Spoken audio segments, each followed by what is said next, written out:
Hello everyone. आज हम कक्षा 10 के चैप्टर 1 वास्तविक संख्याएं इसका एक बहुत ही महत्वपूर्ण प्रश्न को समझने वाले हैं कि जांच कीजिए कि क्या किसी प्राकृत संख्या n के लिए संख्या 4 की घात n शून्य पर समाप्त हो सकती है।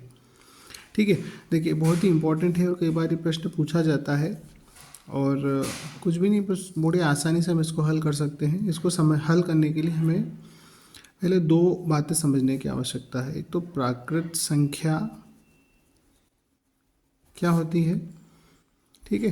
तो देखो, प्राकृत संख्याएं ऐसी संख्याएं होती है जो 1 से शुरू होती है, ठीक है। 1 2 3 4 5 और कहाँ तक जाएगा ये?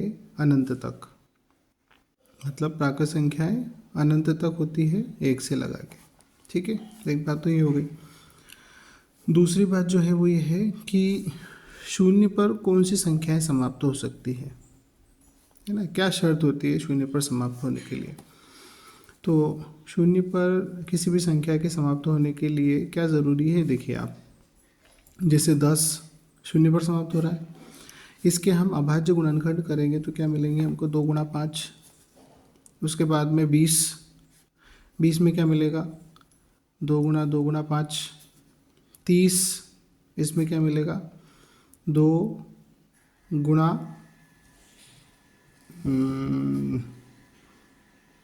3 गुणा 3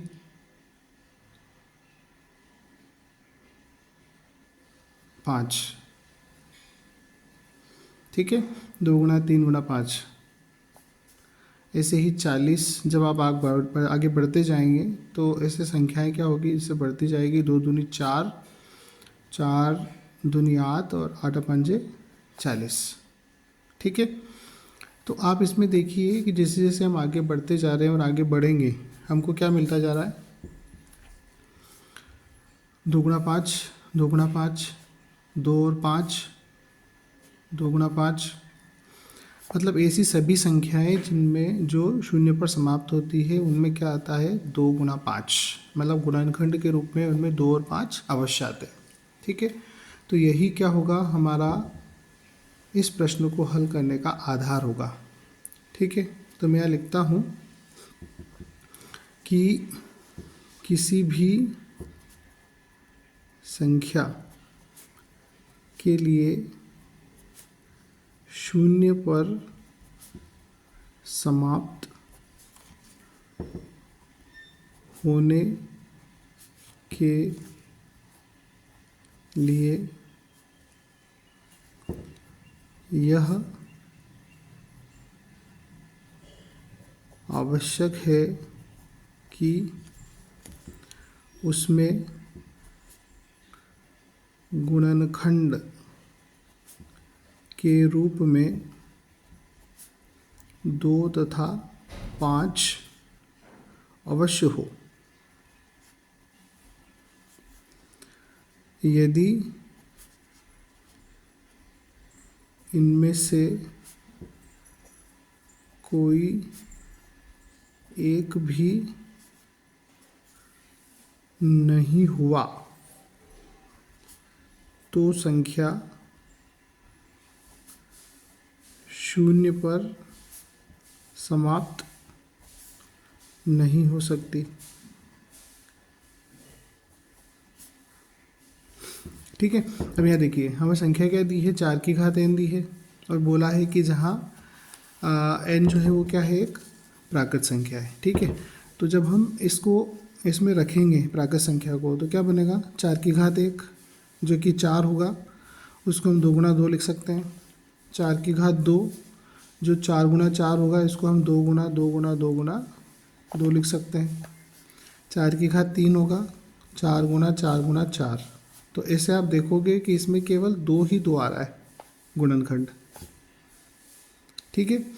तो आप आगे बढ़ते भी जाएंगे, कितनी भी संख्या ले लें आप, सभी में क्या मिलेगा आपको? 2 ही मिलेगा, ठीक है। तो यहाँ 5 गुणनखंड के रूप में नहीं आ रहा है, ठीक है। तो हम यहाँ पर लिखेंगे कि 4 की घात n के अभाज्य गुणनखंडों में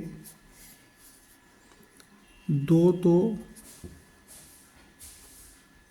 गुणनखंड के रूप में है लेकिन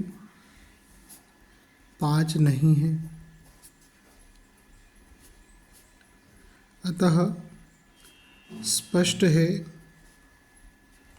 कि 4 की घात n कभी भी 0 पर समाप्त नहीं हो सकती है। ठीक है, समझ में आई आपको बात? तो ये देखिए, ये बहुत ही महत्वपूर्ण प्रश्न है और इसमें आपको केवल ये थ्योरी लिखना है। ये तो मैंने आपको समझाने के लिए बताया है, इधर जो लिखा है ये आपको वहाँ नहीं लिखना है एग्ज़ाम में, केवल ये इतना लिखना है, पर इसको समझने के लिए इसको समझना ज़रूरी है। ठीक, तो आशा करता हूँ आपको समझ में आया होगा। बहुत बहुत धन्यवाद।